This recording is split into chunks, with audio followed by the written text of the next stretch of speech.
그러니까 쉽게 말하면 시험을 보는데 시험 문제를 다 가르쳐 주는 거예요. 그래가지고 보는 그런 형식으로 한 약간 거죠. 약속대련 약속대련 인터뷰 같은 같은 거죠. 느낌일 수도 예. 있겠네. 그리고 예.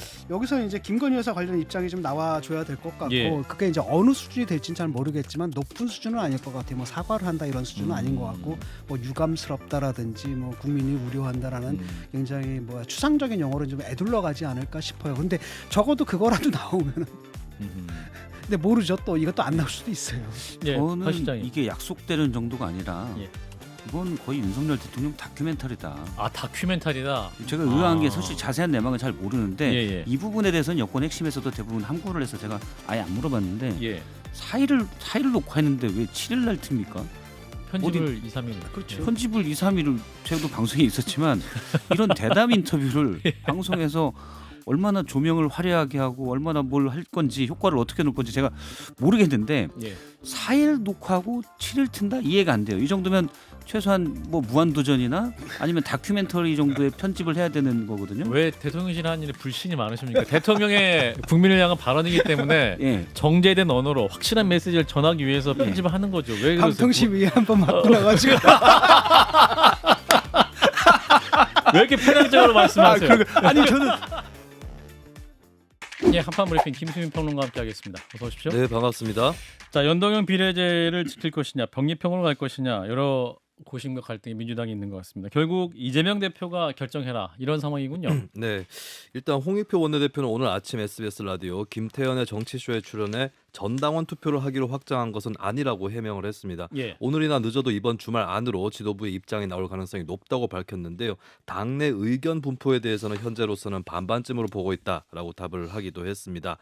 그러고 나서 민주당 최고위원회가 오늘 회의를 가졌는데요. 그 결과로 이재명 대표에게 선거제 채택에 관련된 권한을 포괄적으로 넘기기로 결정을 했습니다. 예. 이 대표가 특정 제도를 최종 결정할 수도 있고 전당원 투표에 붙여서 결정하는 이 방안을 택할 수도 있는 여러 길이 열려 있는 방안입니다. 아하, 그 이 포괄적 안에는 전당원 투표도 할 수 있다. 이 안도 있는 거군요. 그럼 당 대표가. 최종적으로 어떤 안을 이 대표가 결정할 수도 있고 예. 아니면 결정을 하지 않고 그 결정하는 방법을 이 대표가 결정할 수도 있고 아하. 뭐 이렇게 되는 거죠. 그런 의미에서 포괄적이다. 네.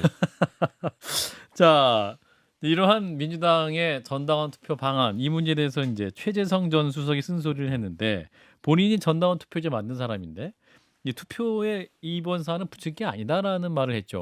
네, 최재성 전 청와대 정무수석은 이날 CBS 라디오 김현정의 뉴스쇼에 출연해 전당원 투표를 통해서 선거제를 결정하겠다 이건 아무런 근거가 없다라고 말을 했습니다.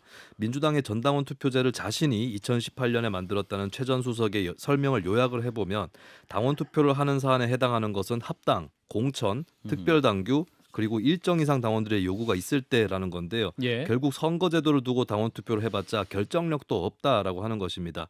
최 전 수석은 이번에 회자되는 전당원 투표에 대해 지도부 입장을 관철하려는 들러리 제도라고 평가를 하면서 이런 게 통용되는 정당이라는 게 우려스럽다. 고 말했습니다. 예, 이제 비례제 의석 배분뿐 아니라 지금 선거 획정도 아직 혼란인 상황인데 오늘 정개특위가 취소됐어요. 네, 원래 오늘 국회 정개특위는 전체 회의를 소집해서 총선 선거구 획정안을 논의를 하려고 했지만 불발됐습니다. 원래 일정으로는 2월 5일에 국회 법제사법위원회 의결을 거쳐서 예. 6일 본회의 의결 이렇게 일정을 잡아뒀었는데요. 이것도 향후에 불투명해졌고요.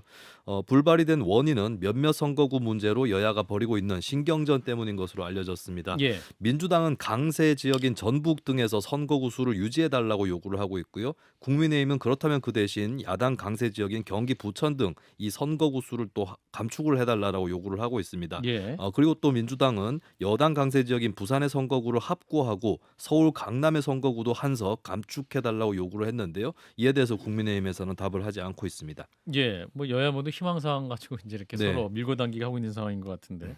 자, 일단 더불어민주당의 이 선거제 관련 상황, 결국 이재명 대표 선택에 달린 상황인데, 친 교수님 어떻게 판단하세요? 이게 뭐 시민사회 단체에서는 엄청나게 반발을 하는데 솔직히 말하잖아요. 이거나 저거나 아무 차이가 없습니다. 사실 정의당과 같은 진보정당 입장에서는 어차피 이렇게 되나 저렇게 되나 진보정당 몫으로 돌아갈 것은 하나도 없거든요. 여기 예. 뭐가 빠졌냐면은 그 위성정당을 만들지 않겠다라는 게 들어가야 되는 거거든요. 예. 그다음에 그것은 단지 형식적인 위성정당이 아니라 실질적으로 위성정당을 만들지 않겠다. 이게 들어가야 되는데 그런 약속 없이 하게 되잖아요. 결국 연동형으로 돌아가봤자 어차피 용해인이니 뭐니 조국이니 또 뭐 있습니까? 그 정의당에 있었던 그 개혁당파, 유시민파 이 사람들 다 해가지고 만들어내거든요. 그래서 글로 돌아가는 거고 예. 결국 그 사람들 또 나중에 합당을 하든지 이렇게 될 거란 말이죠. 예. 그래서 별 의미가 없는 논쟁인데 지금 남은 건 그냥 딱 하나입니다.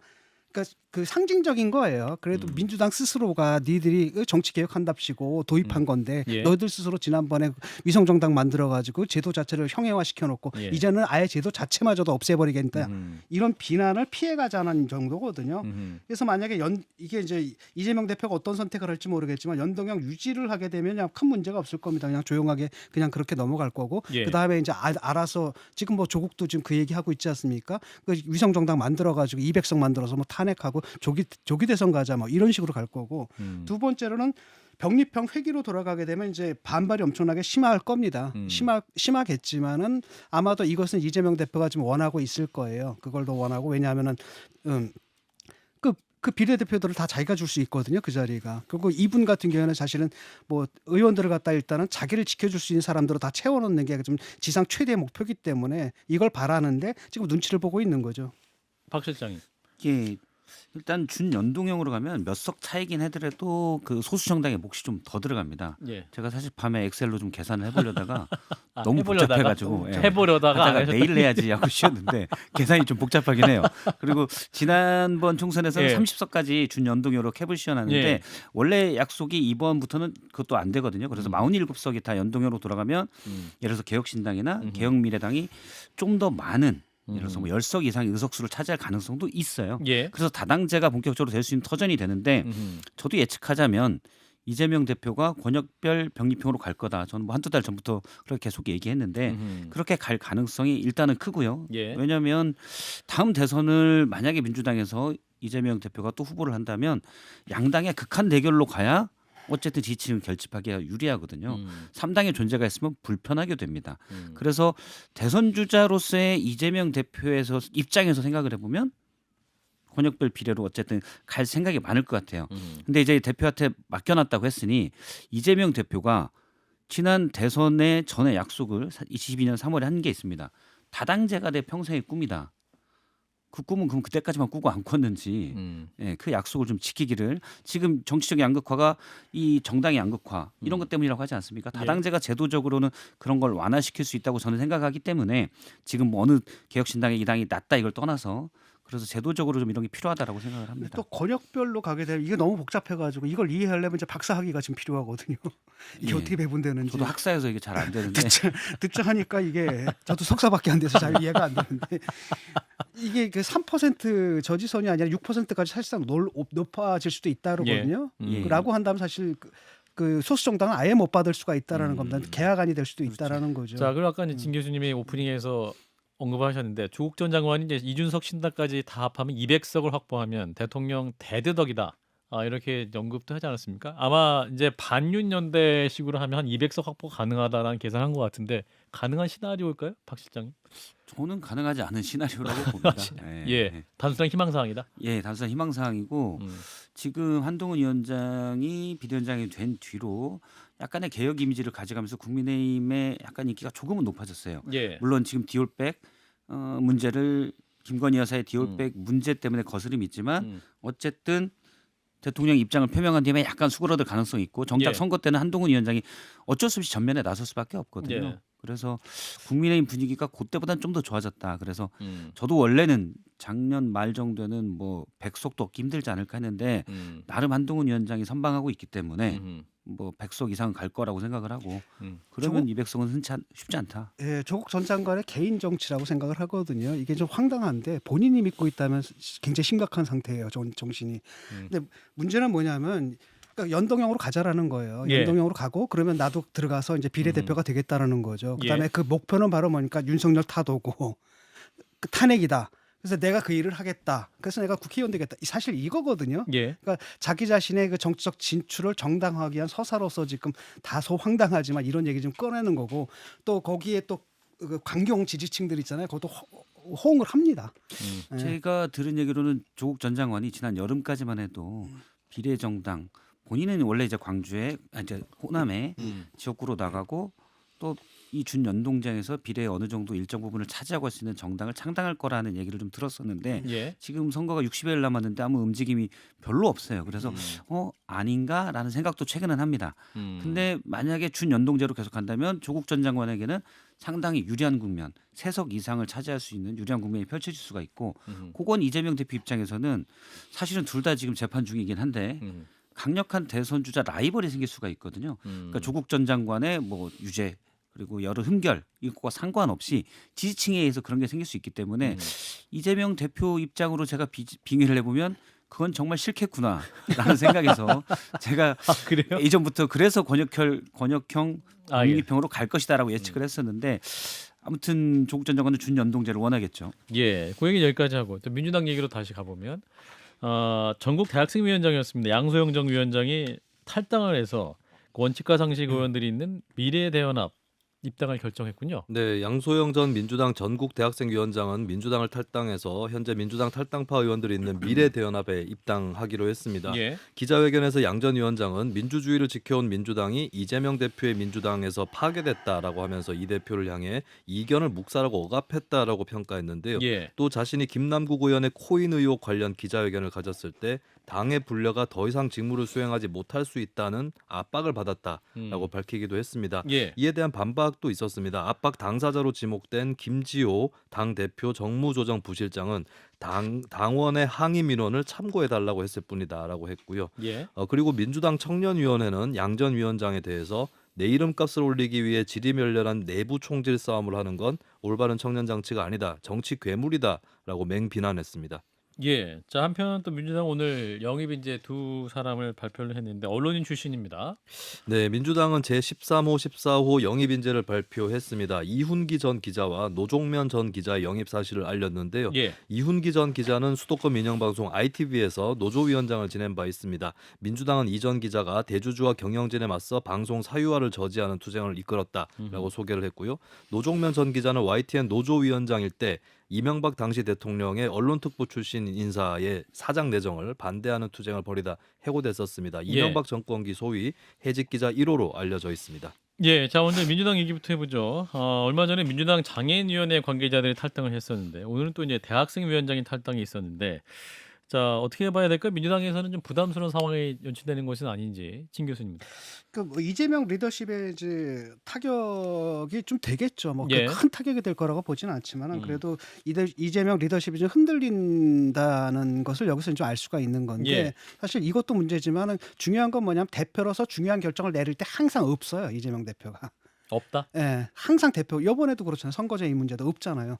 이런 부분들이었거든요. 쉽게 말하면 자기 보신만을 하는 거고 그다음에 자기 사람도 심는 데만 신경을 쓰면서 실제로 민주당 당에 닥친 이 위기를 갖다 극복할 만한 뭔가 카드 같은 걸 내놔야 되는데 그걸 지금 하나도 하지 않았거든요. 예. 그게 이제 이런 사건들로 이제 그 누수 현상들이 생기는 거죠. 그래서 리더십이 조금 흔들리는 그런 양상을 보이는 것 같아요. 예, 박 실장님. 이게 상당히 위험한 신호인데 지금 뭐 국민의힘의 경우 김경률 비대위원이랄지 뭐 이수정 교수도 약간 그런 면이 예. 있고요. 윤희숙 전 의원이랄지 나름 중간적 입장 그러니까 윤 대통령에게 쓴소리도 할 수 있는 입장의 목소리들이 더 부각되고 있거든요. 지형으로 본다면 좀 더 우측에서 우측 끝에서 약간 더 왼쪽으로 중간 쪽으로 뭐 왼쪽이라기보다는 중간 쪽으로 가고 있습니다. 예. 그런 목소리들이 부각이 되는데 민주당의 경우는 나름 강성 지지층과 별도로 쓴소리를 냈던 분들이 이제 당을 떠나고 있어요. 이전에 보면 예를 들어 뭐 원칙과 상식도 마찬가지고 예. 이번에 양 위원장도 마찬가지고 그러면 쓴소리는 없어지게 됩니다. 그러면 지형상 자꾸 더 한쪽 끝으로 가게 돼요. 그러면 그게 중도층 입장에서 어떻게 보일까? 이게 약간 총선을 앞두고 선거는 어차피 중도층의 표심인데 앞두고 이 부분은 상당히 위험하다. 물론 그 지도부 입장에서는 딴 말이 안 나오니까 일하긴 편하겠지만 예. 실제로는 표심하고는 좀 다르게 가고 있다는 생각이 듭니다. 김수인 평론가는 어떻게 보십니까? 민주당의 상황 뭐 안 좋은 신호인 건 분명해 보이는데 이게 어떤 정말 이재명 대표 리더십 자체를 근본적으로 흔드는 사건으로 볼 수 있겠느냐? 네, 뭐 개별 사건으로 봤을 때는 근본적으로 흔든다고 보기는 어렵습니다만 예. 어떠한 이제 신호라든지 방증은 될 수도 있다라고 예. 하는 부분은 그러니까 당에서 어느 정도의 뭐 간부급이라든지 이런 당원들의 이탈이 있는 것이고 그리고 최근에 또 불거지는 것이 이제 친명 대 친문의 갈등이기도 하거든요. 예. 그러면 사실 당 내에서도 핵심 지지층의 관련되어 있는 이런 정치인조차도 이제 당을 떠날 수도 있다라고 하는 이런 부분이 있기 때문에 예. 이걸 어쨌든 간에 이제 수습을 하지 않으면 안 되는 것이 이재명 대표의 과제가 됐습니다. 그렇군요. 이게 쫓아내야 되는데 이번에 딱 네 자리밖에 안 난 거거든요. 네 자리라면 쉽게 말하면 국회의원 자리가 예. 탈당한 사람 네 자리밖에 안 남은 거예요. 소리만 요란했지 실제로 원칙과 상식. 몇십 명이 있어야 되거든요. 근데 예. 그 자리를 하게 되면 결국은 뭐냐면 친문 세력이 타겟이 될 수밖에 없는 거죠. 예. 친문의 그 갈등으로 좀 번지고 음. 있는 거고 심지어는 그 과정에서 문재인 대통령에 대한 공격까지 나오고 있는 겁니다 지금. 예, 그 문제는 잠시 후에 만날 김한규 민주당 의원과 더 얘기를 해보고요.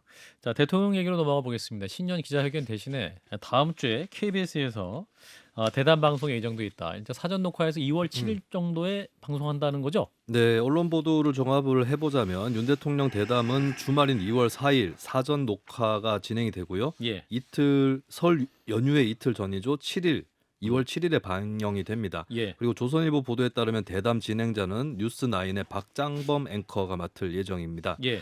대통령실 관계자의 예고를 단독 보도했던 뉴데일리는 대통령실이 신년 기자회견, 김치찌개 기자 간담회 등을 검토를 해왔지만 제외했다고 보도했는데요. 질문지를 사전에 조정하는 각본 논란, 또 질문 공세에 윤 대통령이 정제되지 않은 답변을 할 가능성 등을 고려했다라고 기사로 썼습니다. 예. 어쨌든 이제 언론들은 그러면 이 신년 대담 자리에서 무슨 얘기가 나올 거냐, 아무래도 최근에 가장 논란이 되고 있는 김건희 영부인에 관련된 입장 표명에 대해서 전망들을 하고 있는데 예. 어떻게든 그에 대해서 표명을 할 것이다, 이런 전망들이 우세하게 나오고 있습니다. 이제 일단 4일 오는 주일 일요일 날 녹화가 진행된다는 네. 거군요. 예. 그리고 이제 한 이틀 정도 편집을 한 다음에 7일에 방송이 되는 이런 상황인 것 같습니다. 네. 자, 진 교수님 어떻게 판단하십니까? 뭐 특정 언론과의 대담 형식을 택한 건데 이게 사실은 좀 뭐랄까 짜고 치는 고스톱하자는 얘기거든요 결국은. 근데 그 이유는 두 가지입니다. 일단은 그 대답하기 힘든 질문들이 많이 나올 것이다라는 거고요. 예. 두 번째로는 뭐냐면 대통령이 이 대답 하나 능하지 않다라는 게 그동안 이제 밝혀졌지 않습니까? 뭐 예. 대담이니 뭐니 하게 되면 지지율이 뚝뚝 떨어진단 말이죠. 이런 위험이 있기 때문에 안심할 수 있는 안심할 수 있는 방송사 하나를 정해가지고 예. 거기서 이제 사전에 다 그 질문지, 그러니까 쉽게 말하면 시험을 보는데 시험 문제를 다 가르쳐 주는 거예요. 그래가지고 보는 그런 형식으로 한 약간 거죠. 약속대련 약속대련 인터뷰 같은 같은 거죠. 느낌일 수도 예. 있겠네. 그리고 예. 여기서 이제 김건희 여사 관련 입장이 좀 나와줘야 될 것 같고 예. 그게 이제 어느 수준이 될지는 잘 모르겠지만 높은 수준은 아닐 것 같아요. 뭐 사과를 한다 이런 수준은 아닌 것 같고 뭐 유감스럽다라든지 뭐 국민이 우려한다라는 굉장히 뭐 추상적인 용어로 좀 애둘러 가지 않을까 싶어요. 그런데 적어도 그거라도 나오면은 근데 모르죠. 또 이것도 안 나올 수도 있어요. 예. 저는 박 실장님. 이게 약속되는 정도가 아니라 예. 이건 거의 윤석열 대통령 다큐멘터리다. 아, 다큐멘터리다. 제가 의아한 게 아. 사실 자세한 내막은 잘 모르는데 예, 예. 이 부분에 대해서는 여권 핵심에서도 대부분 함구를 해서 제가 아예 안 물어봤는데 예. 4일을 녹화했는데 왜 7일 날 틉니까?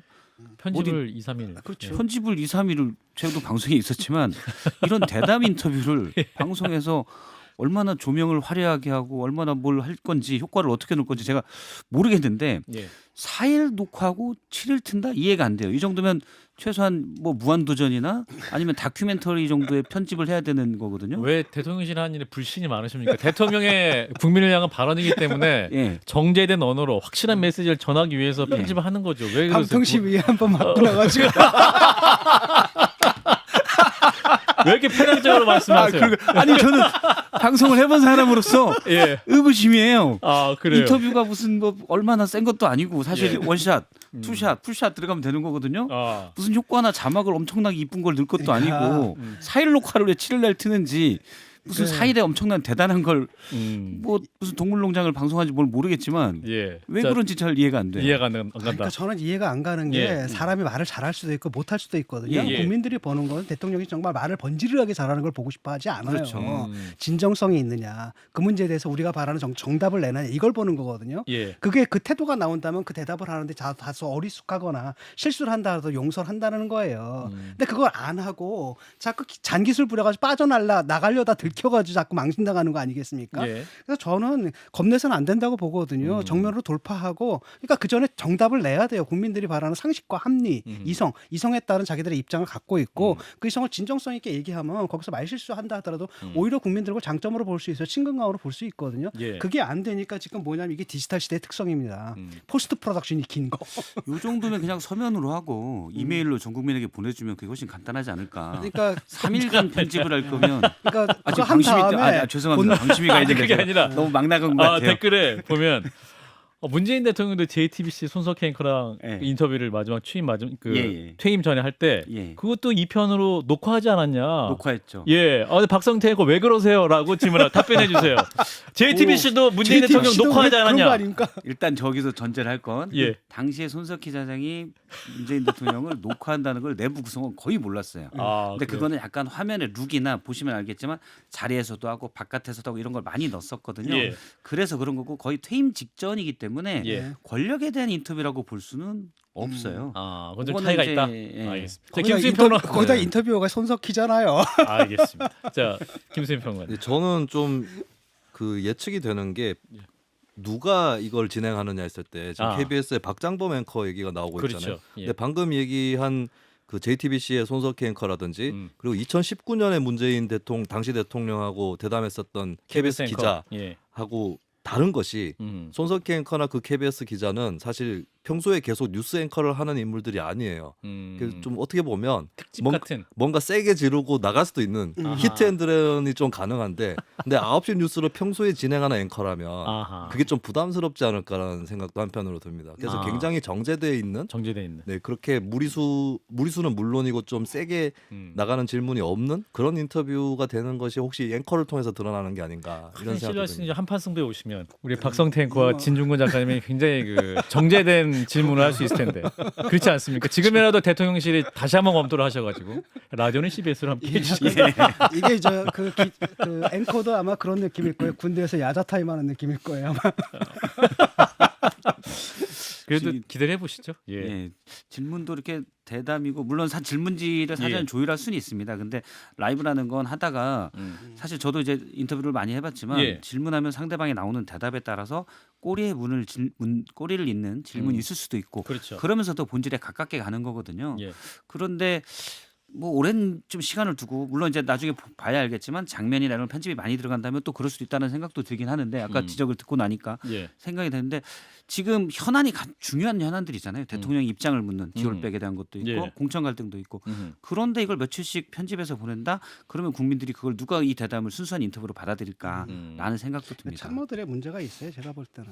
예. 사전 녹화하는 게 너무 또 빨리 알려져 버려가지고 예. 약간 좀 김 빠지는 인터뷰가 될 것 같은 그런 느낌도 살짝 드는데 일단 뭐 진행되는 건 지켜보시고 자, 한 뉴스만 더 보고 마무리하겠습니다. 자, 50인 미만 사업장에 대한 중대재해처벌법 적용 유예 연장 법안 결국 불발이 됐군요. 네, 민주당이 당초에 법안 통과의 선결 조건으로 산업안전보건청 신설을 요구했었는데요. 예. 국민의힘이 일부 수용할 의사를 밝혔고 민주당에서도 이걸 또 받아들일 수 있다 이런 가능성을 내비치면서 오늘 오전까지만 해도 어느 정도 타결 분위기까지 조성이 되는 모습이었습니다. 예. 하지만 민주당 내에서 반대 여론이 빗발쳤고 또 지난 1월 31일에 이 같은 날에 각각 10인 사업장, 11인 사업장에서 연달아 노동자 사망 사고가 일어났던 점을 들어서 시민단체에서도 강력히 항의를 했습니다. 예. 결국에 홍익표 원내대표는 노동자의 생명과 안전이 더 우선한다는 기본 가치에 충실하기로 했다라고 하면서 적용 유예를 합의해주지 않겠다라는 입장을 밝혔고요. 예. 그런데 다만 아직 양당이 또 협상 여지를 어느 정도 열어두고 있어서 합의 가능성이 아예 없지는 않다 이런 관측도 나오고 있습니다. 아직 시간이 남아 있는 겁니까 그러면? 일단 본회의 전이라고 본회의 전에? 하는 뭐 아하. 길지는 않은 시간이고 그리고 아하. 이제 상식적으로는 워낙에 이 사용자 단체하고 노동계하고 의견도 많이 엇갈리고 이래서 합의가 이제 근본적으로는 좀 힘들어 보인다라고 하는 건데 근데 이제 협상을 아예 뭐 전혀 할 수 없다 이런 입장은 또 아니라고 전해져서 아하. 예, 그 작은 여지에 대해서 또 주목하는 시선도 있습니다. 예, 그러니까 이제 국민의힘에서는 산업안전보건청 설치와 법안 시행 유예를 2년 후로 같이 묶는 법안, 2년에 설치도 하고 이제 시행하겠다. 요건데 이제 민주당에서 이제 받을 수 없다라는 거죠. 자, 진 교수님 어떻게 보셨습니까? 저는 솔직히 말해서 이게 근본적인 처방은 아니라고 보거든요. 형사처벌을 통해서 문제를 해결할 수 있다? 그렇다면 간단하잖아요. 법만 만들면 되잖아요. 저는 아니라고 보는데 예. 워낙 워낙 지금 뭐 아무 조치도 안 되니까 이건 급하게 지금 이런 법안을 만든 거거든요. 예. 근데 2년간 유예 이제 국힘 같은 경우 2년간 유예한다 그러는데 그럼 2년 동안 뭐 할 건지 얘기가 없어요. 아무것도 없고 2년간 유예하면 뭐가 달라지나 그런 측면이 있겠고 예. 또 다른 민주당에 대해서 뭐라고 얘기를 할 수 있냐면 이게 사실 위험의 외주화잖아요. 하청 준 거거든요. 그런데 결국은 50인 이하까지 하게 되면 실제로는 가청을 떠넘긴 사람들만 처벌한다는 거고 그 원청 예. 이쪽으로는 사실 처벌이 안 된다는 얘기거든요. 예. 그 부분은 어떻게 할 건지에 대한 얘기가 없는 거고 사실은 산업안전보건청과 같은 뭐 이런 것들이 저는 오히려 이제 건설적인 대안이 될 수 있다고 보거든요. 네. 그래서 이게 과연 실효성이 있을까 저는 조금 회의적이에요. 이 부분에 대해서는. 박 실장님. 저도 뭐 산업안전보건청 원래 국민의힘 제안은 단속 조사 이 권한을 빼는 거였잖아요. 예. 그러면 그게 무슨 의미가 있을까라는 생각엔 동의하고 물론 중소기업들이 50인 이하 중소기업들이 이 중대재해처벌법이 적용되면서 겪는 어려움도 알겠지만 저는 우선순위라는 게 있다고 생각합니다. 예. 매년 중소기업에서만 400명 내외의 사람들이 일을 하다가 목숨을 잃는데 그게 무조건 1순위가 돼야 되고요. 물론 중소기업이 이걸 대응하려면 어렵다. 그러면 여기에 투자를 더 해야 됩니다. 물론 거기에 안전설비에 투자 같은 게 있을 수가 있겠지만 중소기업들이 애로를 겪는 게 예를 들어서 직원들의 통금 문제랄지 어떤 산업공단의 이런 편의시설 같은 문제랄지 예. 이런 걸로 예산을 투입해서 중소기업의 다른 쪽에 부담을 덜어주고 꼭 해야 되는 부분은 투자가 들어가야 되는 안전 부분. 이런 중소기업이 자체 돈으로 하든 다른 데 여력을 더 주면 되죠. 예. 돈이 없다고 하지만 국민의힘 GTX에서 134조 쓴다고 그랬고요. 민주당은 철도에서 80조 쓴다고 그랬습니다. 그러면 뭐가 더 낫냐를 따져보기 위해서 비용 대비 편익이 예타라는 게 있는 건데 그것도 무시하고 한다고 그러잖아요. 그렇게 중요하면 사실은 사람 목숨을 구하는데 중소기업의 지원에 돈이 들어가야 되죠. 철도 지하화 또는 뭐 고속도로 고속철 더 늘리는 것보다 우선순위가 이런 게 돼야 되지 않나라는 생각입니다. 예. 정책의 우선순위에 대한 또 조정도 필요한 것이 아니냐라는 말씀까지 듣겠습니다. 자, 김수민 평론가였습니다. 고맙습니다. 네, 감사합니다.